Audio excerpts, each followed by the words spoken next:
Hello everyone, this is FantasyEsque, and welcome back to the Sims 4 Vampire Amazon Royal Saga with the Salazar Coven.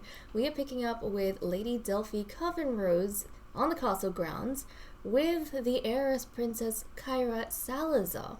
Now, she is kind of upset right now, and obviously she is. All these crazy things have happened since she's joined, but this is also an opportunity for her to redeem her bloodline, and she's taking a lot of initiative. Instead of sitting around waiting for orders from the queen, she actually went through her arsenal of spells and magical learnings and identified a few things that might be of help in this situation, and she wants to make some strides. But before we get to that, we need to talk really quickly about what happened in the mini-movie.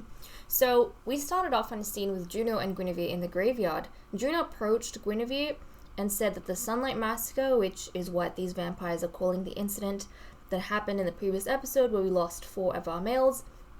She was saying that the Sunlight Massacre should not have happened and that something is not right, and Guinevere agreed with her, saying, I kind of feel the same, but I'm not sure what exactly that is. I haven't been able to figure it out, but I know something doesn't quite seem right. And Juno, she said, I suspect that Lady Elaine is hiding something from us, or she's not telling us the entire truth.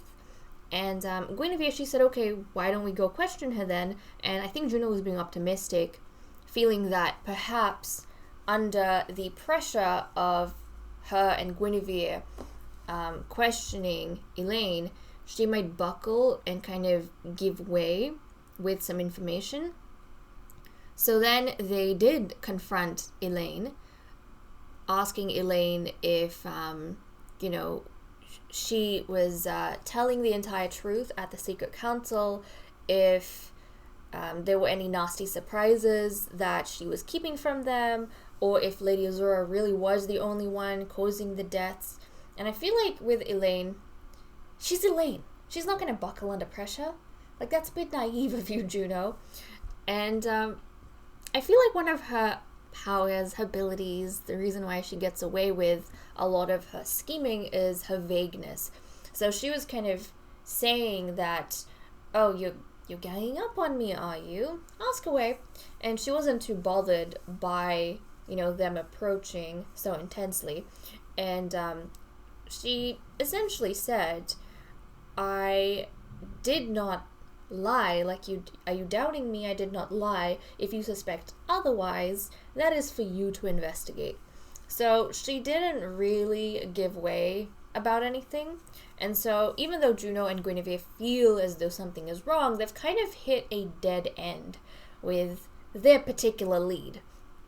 On the other hand, we have Delphi, who, like I said, exercised some initiative, and she approached Queen Eden, and she told Eden that she had some thoughts. There may be a way she can find out what happened with the Sunlight Massacre, or who may have been responsible for the deaths that occurred.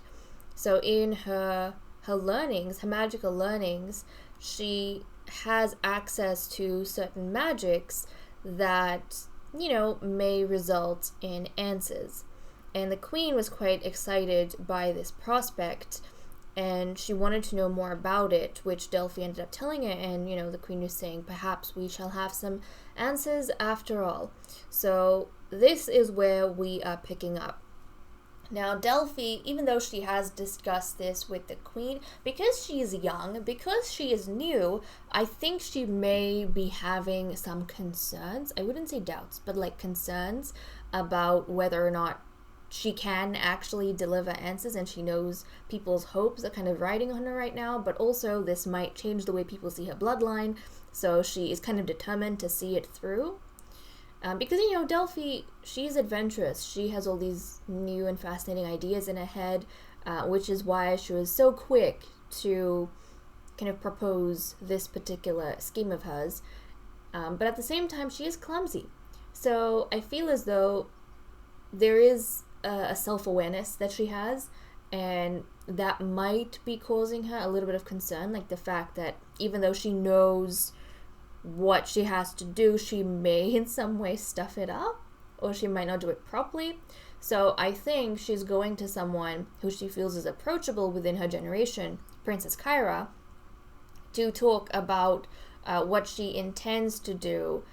And, Kyra, she unexpectedly lost Channing and unexpectedly lost her brother. And so she's been in a bit of a depressive state, but now she's really excited because suddenly Delphi's telling her there may be a lead about what happened, and she might have some answers about why it happened, right? And it's not going to be kind of this black hole in her heart. So Kyra is being encouraging, and she is trying to tell Delphi that nobody will blame her if she can't figure anything out, but the fact that she's trying to figure something out is making at least Kyra respect her a bit more. So what is Delphi's plan? Basically, Delphi has proposed that she may be able to go to the gravestones of the deceased and summon their spirits. In doing so, she'll be able to collect traces of the magic that killed them. Now, these traces are not going to lead her to the killer, but if she comes across the killer in her dealings with people, she will be able to instantly identify them because, she'll have that magical ID and she'll be able to connect it to the source. So what does that mean for us? We know who caused the deaths. We know it was Chance, and we know that Elaine knows and she's hiding it. So this incident, I feel like this thing that Delphi's doing is going to be a bit of a time bomb. Essentially, once this ritual is done, what we are waiting for is Delphi to autonomously interact with Chance, because when she does that, she will instantly know that Chance was the one who killed them. But if they don't autonomously interact, then, he's kind of going to be getting away. And right now, everyone's hopes, it's all on Delphi. Juno and Guinevere, they're kind of I feel like they're investigating on their own, but they've hit a dead end because the only lead they have isn't really giving away. And then Delphi, she's approached the queen on her own, and she's doing her own investigation. So yeah, we've got different people trying to figure things out using different means. And I suppose time will tell who manages to crack it first, but I have high hopes for Delphi. I feel like she's going places right now, so I am quite excited. But let's dive into this episode. I need to make sure that we have autonomy. Yes, on. Excellent. Excellent. But Kyra, look, she is just so excited right now because Delphi's telling her that it may not be a mystery for the life of it. So there is that. Now, Chance, he is here, but I'm not going to be causing an interaction with them. It needs to happen in the game, organically.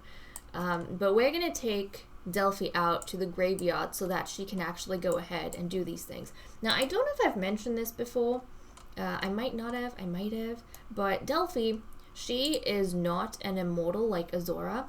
She is a completely mortal spellcaster like her mother, Serana. Because she literally does not have any hybrid qualities about her. None whatsoever. She does not burn in the sun. She has a reflection in the mirror. She, she's gonna age up. So yeah, there is that. She is not going to stay, as Azora did, being an immortal after her young adult birthday. So those are the signs we have collected, and she's fine in that regard. But okay, in terms of the gravestones we have here, so there are 4 gravestones she needs to perform this magic on, and in doing so collect traces of magic. So she's actually going to perform Necrocall on all of these graves to see what she can do. But, she learned certain theories, and she was quite sure that this is where I can apply them. And I feel like it's partially due to the fact that she is adventurous and she's got a broad kind of perspective and mindset, and she's willing to try out new and interesting things. So she's going ahead. It might not work, and that's the other thing that she was concerned about. She's going to try and do it on all of these gravestones, but it might not work. And that's kind of what she's that's her concern. Like, what if she's not able to deliver this idea that she's proposing? So she's tried on Rusty's grave. It hasn't worked. Now she's going to try on these other graves. So she's going to try with Ari. Oh, okay, so Rusty did come through. He did come through. It did work. It seemed like it wasn't going to, but it did work. So, okay, she's collected a trace from Rusty. Like, any little bit is going to help her. I think that was a bit more successful. She's going to try on Griffin. And then she's going to try on Channing. Oh, there we go. He went back in. So it didn't work on Ari and it worked on Rusty? I don't know. Well, I mean, at least she has one. She managed to collect a magical trace from the prince, at least. Okay, she's trying with these 3 gravestones. She seems to have failed with 3 of them, but she kind of succeeded with 1 of them. So that's fine. She did manage to, guys, is it gonna happen that quickly? She literally just performed the spell and, like, she's going to go talk to Channing. Oh my goodness, okay. I did not think it would happen that quickly. But look, she's autonomously wanting to go talk to Channing. No. She does, look. Oh my goodness. What's going on? Okay, it worked on Channing. Channing came through. I'm saying Chance. What am I saying? I'm mixing the name up, but you guys know where I'm going with this. You guys know. It's like a time bomb. We have to see. We have to see, though. We have to see her interact with Chance. So she's going to go interact with Chance, and that's the thing. She's collected the trace magic. So when she does, she'll instantly be able to know what the heck is going on here. Okay, let's see.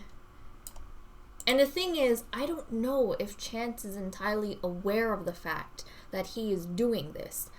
He may not be aware like Azora, but at the same time, I feel like the spellcaster children, especially Channing, they have this strange intrigue when it comes to that. This strange attraction to that thing. So even though Channing doesn't know he's causing these deaths, I feel like he's fascinated by it. And he can't like hate it. And they don't question it too much because there's a part of him that's kind of drawn to that power. So he might not know it, but he's doing it. And okay, so as Delphi is talking to him, she is going to feel this sharp pull, and she's going to notice that Chance has the source magic. So all the traces she collected, they're kind of going to Chance. They're leading to Chance. She can feel that spark. So now it's a matter of when is she going to tell the queen? How is she going to tell the queen? And what is going to happen to Chance? Because I was not expecting things to take place this quickly. But good on you, Delphi. You seem to be very effective. And what's going to happen to Chance? Because if Chance, if he's gotten rid of, then basically that visitant bloodline of spellcasters, I'm not going to say it's going to end with him, because Estelle has that bloodline, but she's still young right now. Chance, however, the females may decide they do not want a breeding visitant male in the spellcaster line because there's something unstable about that.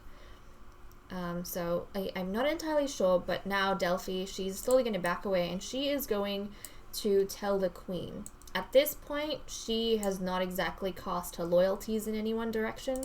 She is new.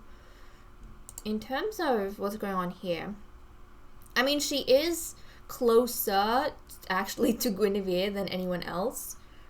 Probably because she respects Guinevere a lot, but I think in Delphi's mind, it's quite clear that the queen has given her the opportunity to come into court, and so the person she's supposed to be reporting to is the queen.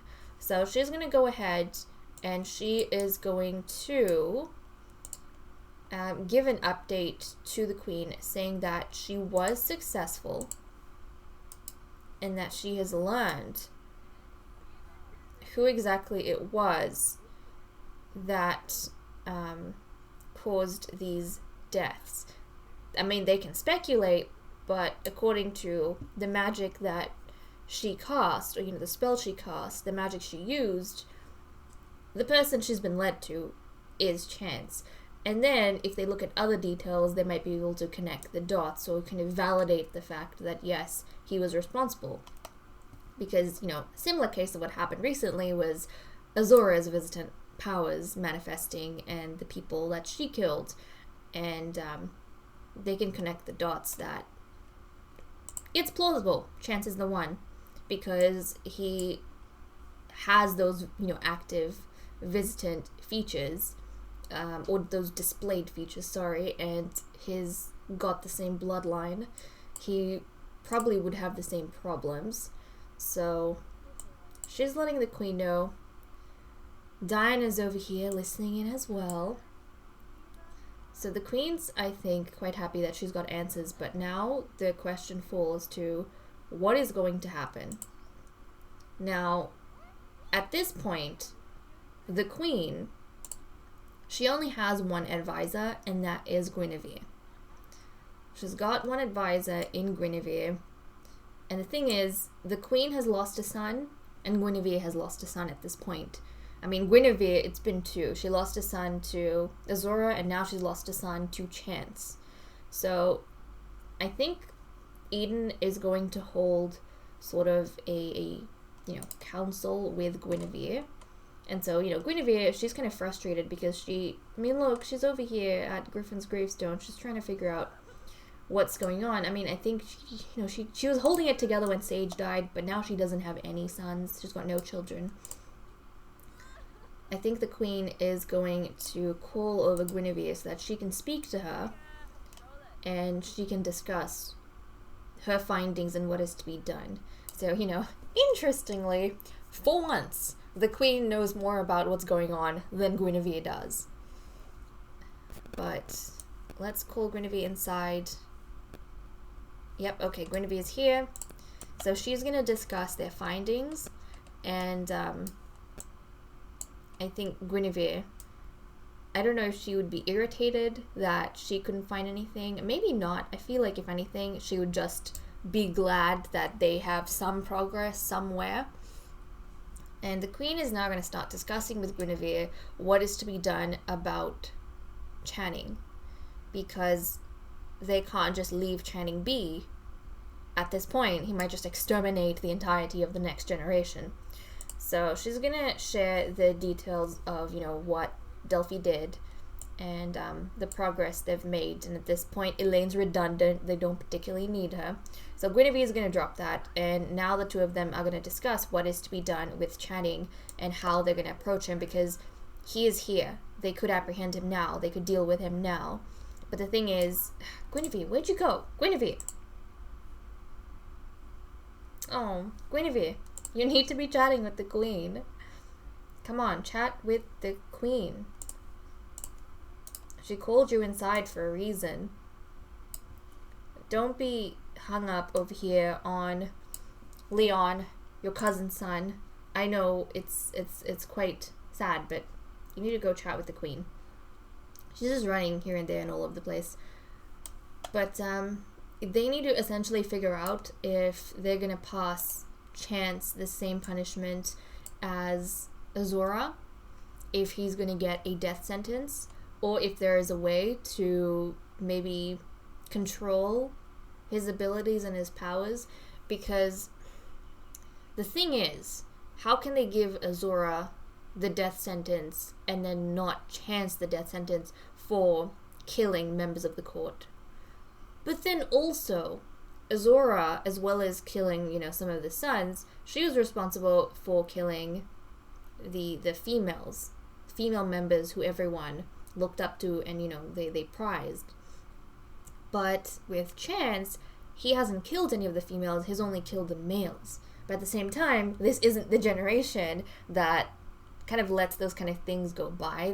They almost value their sons as much as their daughters. So it's still kind of a big deal, and they've both lost people to her. And I feel like there is a part of the queen that would soften, I feel.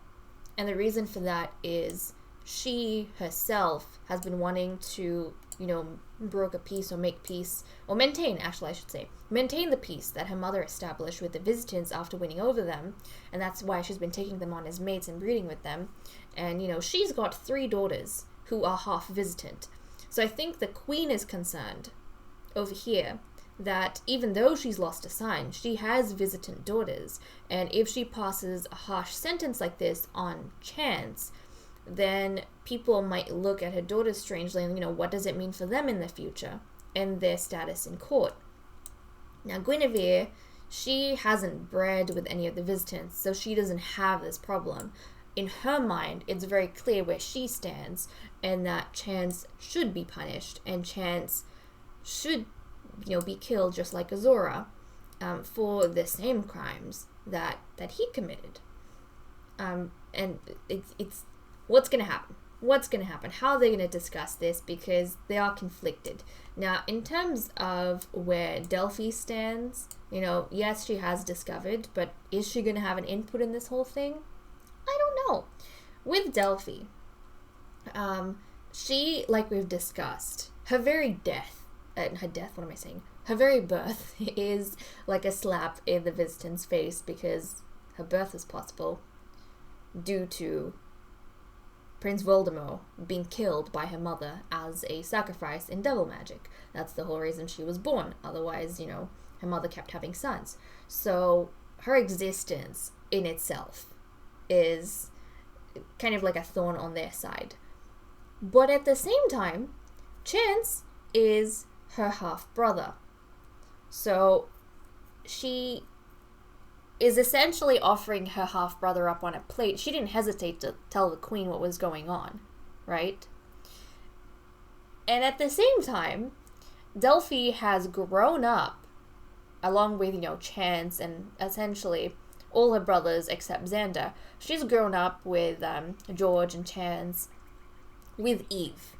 So they've been Eve's companions, very much involved in the way Eve does things and following a lot of, the things that she says and her personality. So much so that I think there are certain customs Eve has instilled into Delphi that Delphi is now kind of involved in. And if you guys are wondering what I mean by that, one of the whims I found very interesting on Delphi, if you didn't think that, the Eve and Daryl situation was enough. Delphi here, guys, look at this. She's in love with Lord George. Who is Lord George? Lord George is her older devil half-brother. So, yeah, she is kind of following along with the stuff that Eve has normalized within their age group. These visitant customs that, now she's kind of okay with. So at the same time, what is she supporting and what is she condemning? She wants to redeem the Covenrose side, which, is opposing the visitant side that she has become used to. So I don't know who she would side with at this point. She's kind of delivered what she's delivered, and it's up to Guinevere and Eden to argue the point and figure out what they want to do. But okay, guys, we're going to sort this out. And then we'll be right back to see what exactly was decided for our killer, Lord Chance Covenrose. Everyone is gathered outside attending the trial of Lord Chance Covenrose. So the Queen has told everyone what's been happening behind the scenes with Delphi and Delphi's magic, and that it has led to Chance, and basically explaining, the whole Sunlight Massacre incident. There's been some very heated discussion about what should be done. People have been arguing. There has been different sides that the court is split between, and some people are kind of in between. Others, they feel very strongly like Guinevere does, and then there's some who feel as Eden does, because at the end of the day, Eden, is worried about what this could mean, punishing Chance. And obviously Chance has learned that, yes, just like Azora, he has been causing deaths. And, I think his surprised by it and he's unwilling to accept it, that's partially because, like I said before, there is a portion of him that's like attracted to this strange power that he possesses, like he can't help it, right? Now, one of the people that have been arguing very strongly in Chance's favor is Princess Eve. Like, she even has this whim to become friends with Lord Chance. If we look at the companion groups, things have changed quite a bit. So now, Kyra's companion group, it consists of Juno, Xander, Daryl, Chance, George, Delphi, and Jacob. So basically all the Coven Rose children, they're now with Kyra. And Eve, she only has Estelle, Diana, and Nixon with her. So, the visitant bloodline through the Valenkas. And then she's got the visitant flippin', like half visitant princess that people don't acknowledge as a visitant. And then Nixon.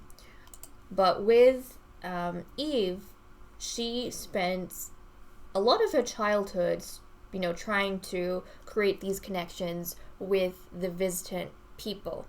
And that partially was through Chance and Azora. They were kind of supposed to be always on her side. Now, some of you, even in terms of this whole incestuous thing going on with her and Daryl, and, visitant customs, were saying, but how does she know about these things? Well, we have to remember that along with her father being, the visitant prince, there are other lords that live in the empire, and these lords, they weren't given a title and locked up in a mansion. It wasn't that. They were given a title, they were given a place to live, but they can come and go freely and interact freely with the different members. We might not see it all the time, but they would have had access to Eve growing up, especially if Eve herself was kind of seeking them out. So I feel like in trying to ease the tensions between the two groups, they would have, imparted a lot of her history and the land they came from and any questions she would have had in her youth about her father. I feel like the captains, Tristan Sherlow, and, the other visitant lords, they would have filled her in on this and they would have doted on her because she is, like, in their eyes, the heir for them, right? So that's kind of where she's gotten all of these visitant customs from, and she would have imparted some of that to her companion groups, influenced them through her own actions. That's how Delphi's kind of influenced and why she's kind of in love with Lord George. So Eve, she argued very strongly that revenge is not the way, that death is not the way. He wasn't even aware of what he was doing, and Eve's going to argue that, she lost a brother as well. Rusty was her brother. She lost him. But that doesn't mean she wants to condemn innocent people to their death. Like, right, death is not the answer for death is what she's arguing. And she feels like had Chance known, he would have tried to stop it. He would have sought help. But now that they know, it's their responsibility to make sure that he can't harm anyone else, but also that he himself is not harmed, because this imbalance is probably just as dangerous for him as it is for everyone else.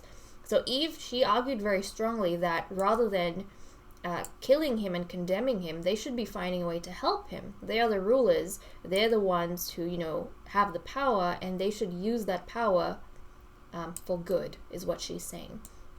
And I think her argument has kind of resonated with Eden, maybe against the wishes of some other people, because if we look at Guinevere, she's not too happy. If we look at Kyra, she was very happy at the beginning of this episode. She's not so happy right now because she doesn't like the ton of events, obviously.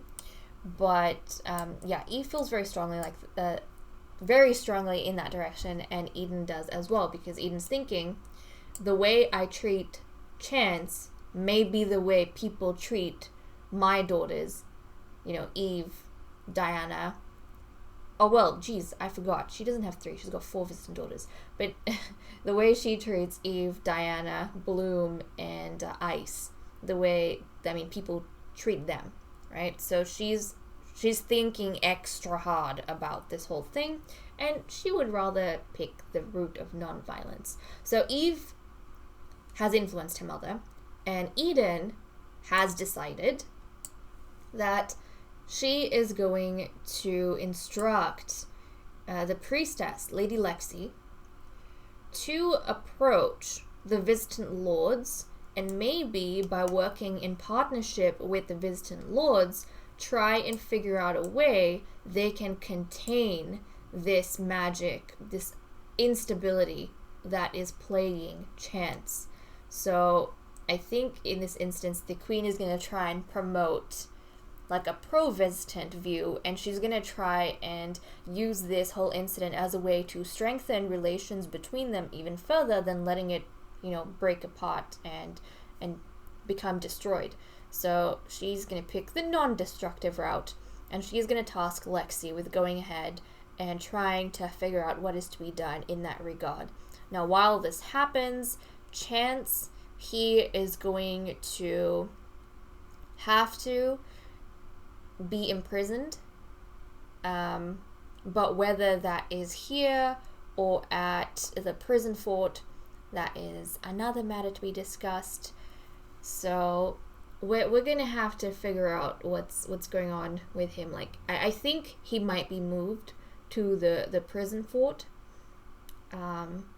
so that they have him under watch, but also they might just decide to move him to the Shadow Fort, where he can be looked after. I mean, right now he is in Oasis. No, he is. He is in Oasis Springs right now. He's staying with the Queen's, spellcasters. So are they going to figure out a way to contain him, so that he can be under their watch? I mean, they may even decide to keep him in their prison cells over here, so that they can actively track him and trace him at all times, and then the priestess can put protective spells to make sure that he's not endangering anyone's life, while she tries to figure out a way to stop him from essentially killing everyone. So that's where we are at right now. So I'm gonna get Chance kind of moved and sorted, and then we will resume with the rest of the members and more or less kind of see what they're up to and how they feel following this whole incident. So I'll see you guys in a bit. Lord Chance has been thrown into the prison cell, and he is going to spend his days here until the priestess, along with the visitant lords, manage to find out how to deal with his problem. So that is that. Now, once we took him into the household, I thought, let's take a look at maybe his personality and whether or not he is a good choice for Eve to support, and I found some interesting things. First of all, he is a snob and he's mean. So I think Chance has this kind of idea that because he actively, he displays these visitant traits, that he is somehow superior to the spellcasters of the Coven Rose line, even like his siblings. He is to all the other spellcasters in service to the Queen, even though he is a male. He's got this idea and is also mean, so I feel like even more so when these deaths are happening, he doesn't feel responsible for them. If anything, he might feel as though why they're so weak, they deserve it. Like, if they didn't have problems with them, my magic wouldn't attract, or they wouldn't attract my kind of magic or this instability that's happening in me. So he's kind of living a little bit in denial, or he's not being accountable for what he's done. So I feel like this is a dangerous type of person to be in support of. So there is that. He has his birthday in 2 days, so he is going to age up. Now, is he okay, he is a mortal, just like Delphi. Okay, that's interesting to note. The other thing is a whim that he had, and then I was like, what? Why? And then I looked into his relationship panels. So he had the whim to become enemies with Prince Daryl, and his relationship with Daryl is really, really bad. I don't know why they don't get along with each other, but they really don't. And that's fascinating because we know that Eve is involved with Daryl, and she was hugely in support of Chance because he is visitant, or his half visitant. So I'm wondering if that's gonna be the cause of some sort of conflict. Like, Eve, I don't know if this is the right decision that she's making to try and help Chance. I don't know if it's the right decision, because look at how passionately he feels about Daryl. What if he accidentally kills Daryl? Like, that is going to be problematic, is it not? So anyways, there's that. And then there were a few other things I wanted to talk about, which I kind of found interesting as the story was progressing.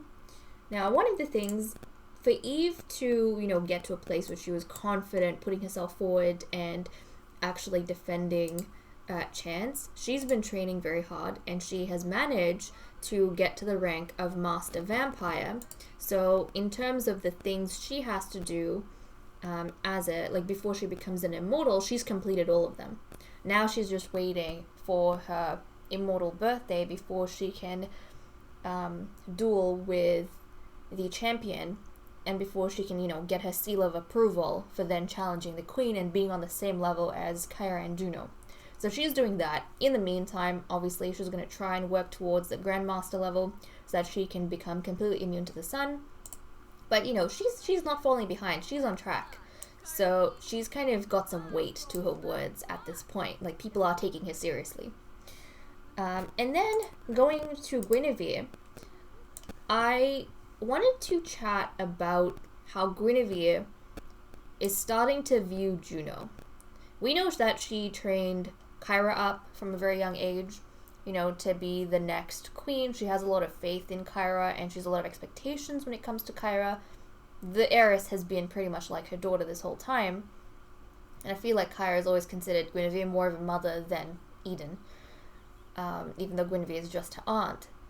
I'm wondering if in the more recent days, Guinevere is finding that Juno more and more is becoming the type of princess that she always wanted Kyra to be, because Juno is the one that's initiated a lot of the things to make the coven secure, or to figure out why these things are happening without push from anyone else, especially in the older generation. She's been the one seeking answers, and she's been the one getting answers. So, and even asking, the right questions. So I'm wondering if, suddenly they're, like, Juno and Guinevere, they're getting a little bit closer, and Guinevere is having a lot more respect for Juno. And I think a part of her maybe is kind of giving into the idea that even though she absolutely loves Kyra like a daughter, Juno might be the one who's more appropriate to be queen, because we have to realize that Guinevere, she kind of operates on this level of duty that gives her some emotional distance from people that she's close to. So even though she loves Kyra, it's not like she's gonna cloud her judgment just because of that. She's actually seeing and accepting the fact that Juno is more like the queen that the coven deserves. So, as we get closer and closer to that fated episode where the princesses challenge the queen, I'm wondering whether Guinevere is gonna be a, member of the court that actually is on Team Juno. I think that would be interesting. But I also feel like if that does happen, it would definitely break Kyra's confidence quite a bit, because a lot of it comes from the support she's always gotten from Guinevere and the affection Guinevere has always had for her. So I think that'll be interesting. As time goes forward. But that aside, now Kyra, she's kind of had this really cool whim to become friends with Delphi, even though we were kind of wondering if she's going to be like open to accepting maybe the Coven Rose kids into her group. But actually, even though things have not turned out the way that she wanted or the way that Guinevere wanted, and Chance is, they feel like, getting off scot-free, I think Kyra appreciates the fact that Delphi tried, and that Delphi, did seek out answers for her. And, you know, in terms of what she promised she would do, she did deliver. And then it was kind of out of her hands. So I feel like Kyra does appreciate that, and that's probably why she wants to be welcoming and why she wants to befriend Delphi, which I found quite nice. But okay guys, with that said and done, I am going to leave off here. Thank you so much for watching. I hope you all enjoyed, and I will see you all next time. Bye bye.